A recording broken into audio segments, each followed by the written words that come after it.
Hello everyone, I welcome you all to my channel Literature Zone, and today we are going to read about Samuel Beckett, a name which needs no introduction in English. तो Samuel Beckett का नाम उन सभी लोगों ने जरूर सुना होगा जो इंग्लिश लिटरेचर के स्टूडेंट्स हैं या फिर इंग्लिश में बहुत ज़्यादा इंटरेस्ट रखते हैं। तो आइए बिना देरी के इनको पढ़ते हैं। सैमुअल बेकेट, जिनका कि जन्म हुआ था 13 अप्रैल 1906 एंड 22 दिसंबर 1989 को इनका जन्म हुआ है। ठीक है। He was an Irish play right, मतलब आयरलैंड के रहने वाले थे और एक बहुत ही इंपॉर्टेंट ड्रामाटिस्ट है, नॉवेलिस्ट है और एक पोइट है। Okay. He rights in English and French, English और फ्रेंच दोनों ही लैंग्वेजेस में वो लिखते हैं। His literary and theatrical work feature bleak impersonal tragic comedy episodes of life with black comedy. उनका जो साहित्यिक वर्क है, ये जो थिएट्रिकल वर्क उन्होंने लिखा है, वो सभी कैसा फीचर दिखाते हैं जीवन का? ब्लीक मतलब ग्लूमी।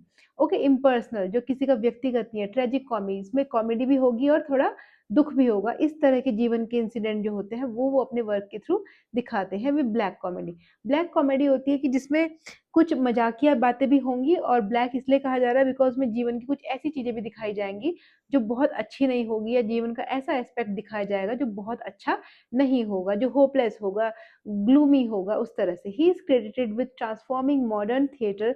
ओके, उन्होंने मॉडर्न थिएटर को एक तरह से ट्रांसफॉर्म कर दिया था, चेंज कर दिया था। Best known for tragic comedy waiting for Godot. ये प्लीज आप नाम याद रखिए, बहुत ही इंपॉर्टेंट वर्क है इनका, वेटिंग फॉर गॉडॉट, जो कि पब्लिश हुआ था 1953 में। ओके।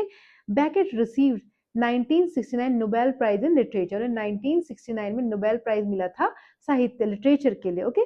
फर्स्ट नॉवल जो उनका है वो है dream of fair to middling women. ये जो वर्क है इनका 1932 में पब्लिश हुआ था, वो भी इनकी डेथ के बाद। Okay. He was a close friend of Irish writer James Joyce. James Joyce के बहुत अच्छे वो दोस्त थे जो कि आयरलैंड के ही राइटर थे। Beckett sometimes wrote under the pen name of Andrew Belis. Andrew Belis नाम से वो कभी कभी अपना वर्क लिखते थे, मतलब उनका स्यूडो नेम था, उनका लिटरेरी नेम था एंड्रयू बेलिस, जिसके अंडर में वो अपने कार्य लिखते थे, वर्क लिखते थे।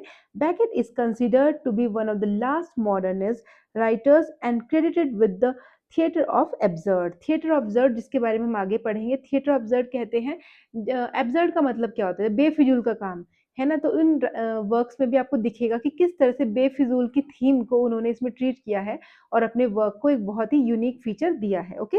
इनकी ट्रायोलॉजी है जिसमें 3 वर्क उन्होंने लिखे हैं।